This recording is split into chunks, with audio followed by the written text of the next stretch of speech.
dit de croire au Seigneur Jésus au travers d'un homme. Mais on s'adresse à toi. On s'adresse à moi. On dit crois au Seigneur Jésus et tu sauras. Sauver toi et toute ta famille. Pourquoi toujours un médiateur? Jésus a dit, quand vous priez, dites notre Père. Pourquoi vous parlez à ton Père? Tu as besoin d'un intermédiaire. Moi quand je prie, je dis Père. Toi tu dis Père. Qui est supérieur à l'autre? On a tous les mêmes droits. Alléluia. Je viens t'ouvrir les chiffres. Je viens t'éclairer. Quand vous les suivez partout à la télé, ils font 100 jours de jeûne. Mais c'est quoi ces histoires? C'est quoi cette histoire? Vous croyez que Jésus pour opérer les miracles avait besoin de jeûner? Pour les apôtres pour opérer les miracles, il avait besoin de jeûner. Le miracle c'est au nom de Jésus. C'est pas les jeûnes de 100 jours. Si vous continuez à jeûner 100 jours, vous allez mourir. Est-ce que vous comprenez? Pendant que le monde avance, pendant que les païens s'enrichissent, vous allez faire 100 jours là-bas. Si tu travailles, on te renvoie du boulot. Est-ce que vous comprenez? La Bible dit, là où est l'esprit, il y a la liberté. Nous devons être libres. Parce que le Fils de l'homme est venu nous affranchir. Alléluia. Alléluia.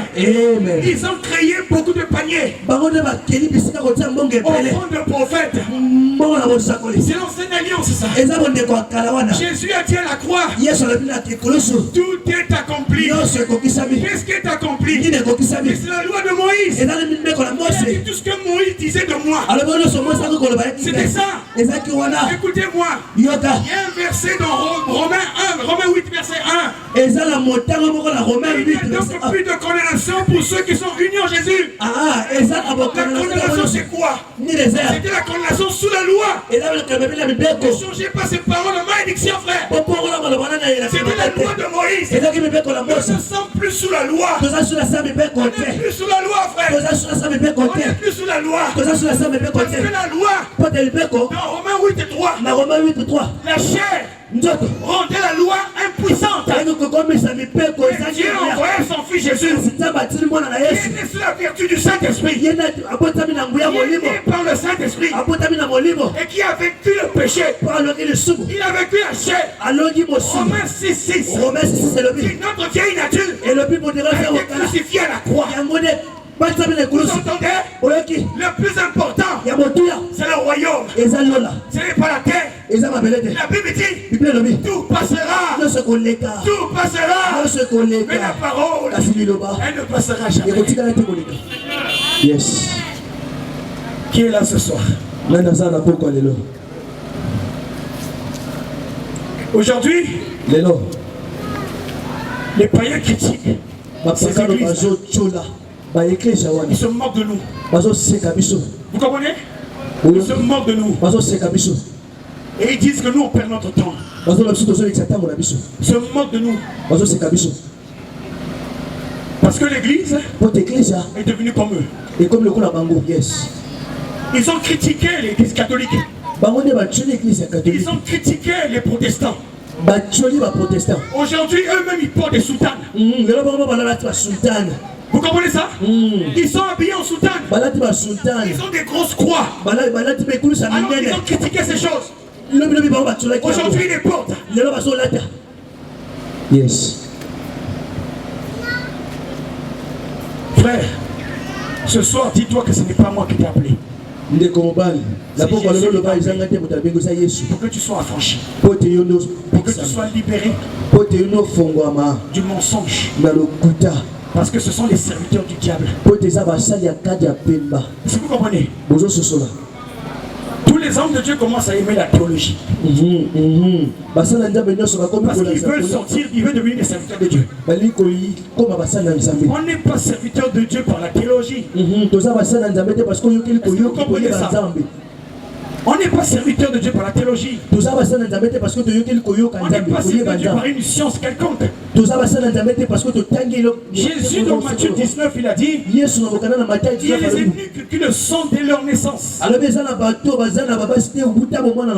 Bible dit, Dieu a dit à Jérémie, avant que tu sois né, je te connaissais et je t'avais établi prophète.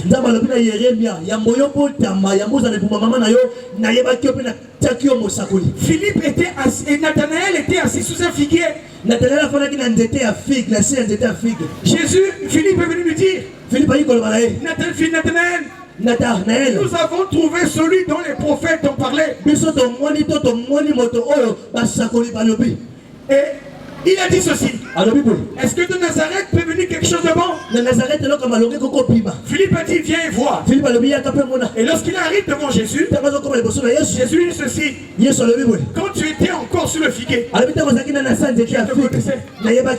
que vous comprenez? Mon frère, ma soeur, Dieu te connaît. Alléluia. Dieu te connaît. Ne cherche pas à te faire connaître auprès d'un homme. Ne cherche pas à faire plaire à un homme. Il faut plaire à Jésus. Il faut chercher à le connaître. C'est lui qui nous a créés.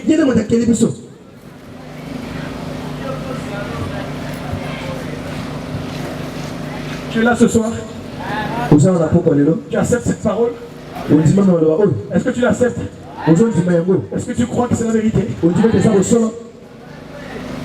La Bible dit ceci. Jésus nous a rachetés. Dites-moi avec quel argent? Hein? À quel prix Jésus nous a rachetés? Le prix de son sang.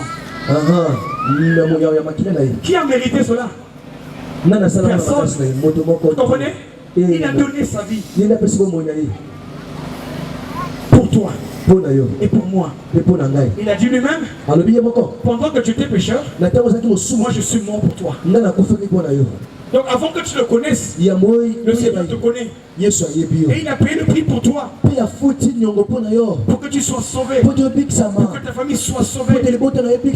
Mais mon frère, du péché. Parce que le monde est sous la puissance du malin. Le péché est en train de dominer ce pays. Que ce soit dans le monde politique, que ce soit dans les églises, dans nos maisons. Le péché est en train de dominer. Il est temps qu'on change nos vies. Il faut donner nos vies à Jésus. Alléluia. Il faut arrêter de marcher dans le péché et de vivre dans le péché. La fornication, l'adultère, arrêtez ces choses. La débauche, arrêtez ces choses. L'impudicité, arrêtez ces choses. Ce n'est pas ça que Dieu vous appelle. Dieu dit changez vos vies. Le vol est modernisé dans ce pays. Le vol est modernisé. Le péché est modernisé. Les gens ne supportent. Les hommes ne supportent plus la vérité. Ils se plaient au mensonge. Ils sont dans la séduction. Alléluia. Amen.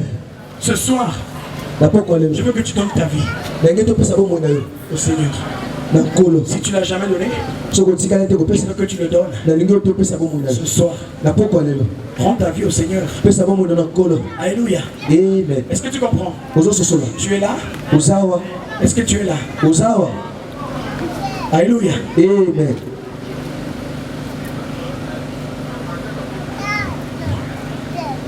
Il y a quelqu'un qui est choqué ici? Quelqu'un qui est choqué? Laissez ces bâtiments-là. Dieu n'est pas là. L'Esprit de Dieu habite en nous. C'est le temple de Dieu. La Bible dit, ne savez-vous pas que vous êtes le temple de Dieu? Et l'Esprit de Dieu habite en vous. L'Esprit habite en vous. L'Esprit, si quelqu'un a reçu le Seigneur, si quelqu'un veut vivre selon le Seigneur, qui reçoit le baptême de cet esprit, parce que beaucoup n'ont pas l'Esprit. Sinon c'est en vain que nous invoquons le Seigneur. Qui comprend cela? Quand le Saint-Esprit est descendu sur les apôtres,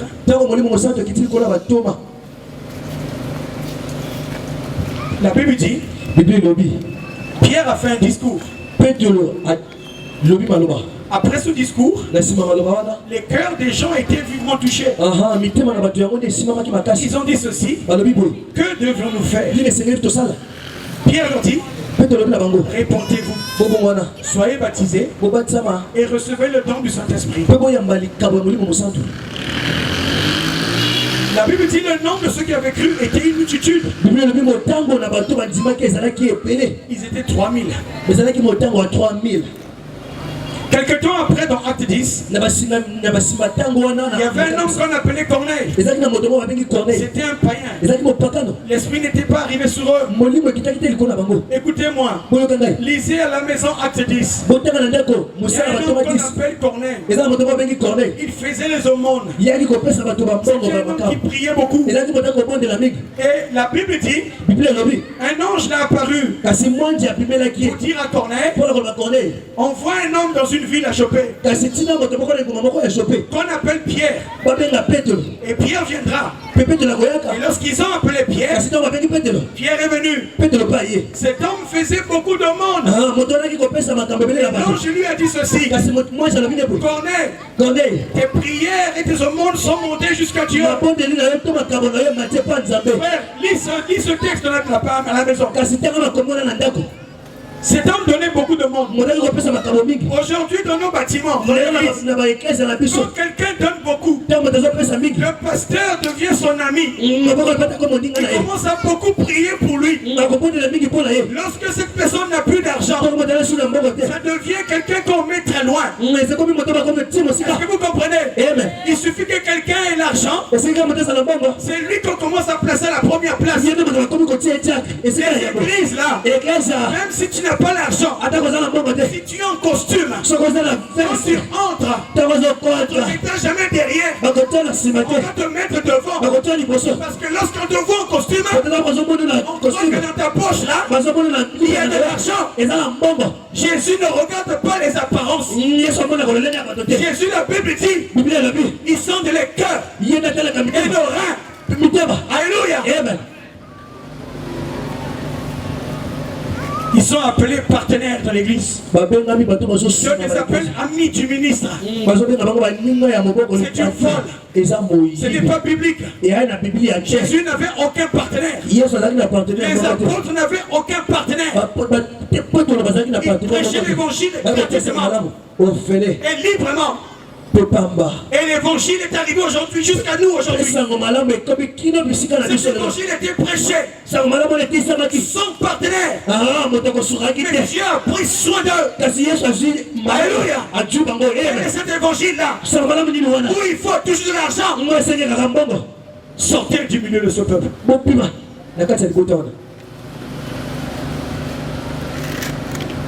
Qui est là ce soir?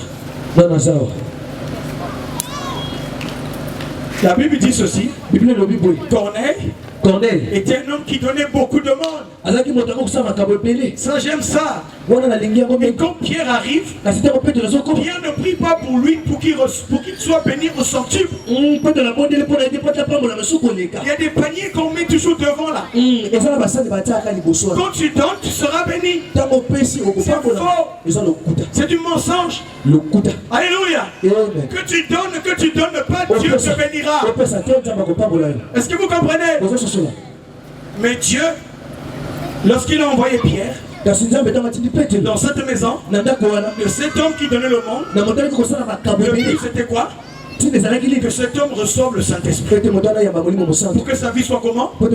Changée. Et pour qu'il soit sauvé. Pour qu'il gagne la vie éternelle. Alléluia.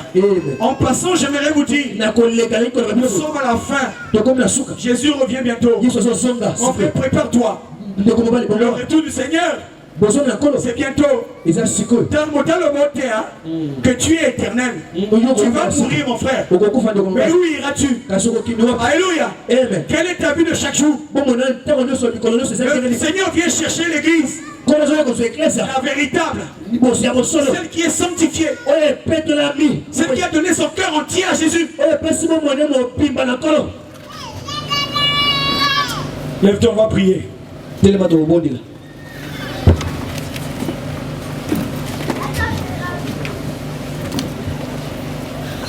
Ce soir, j'avais prévu un message.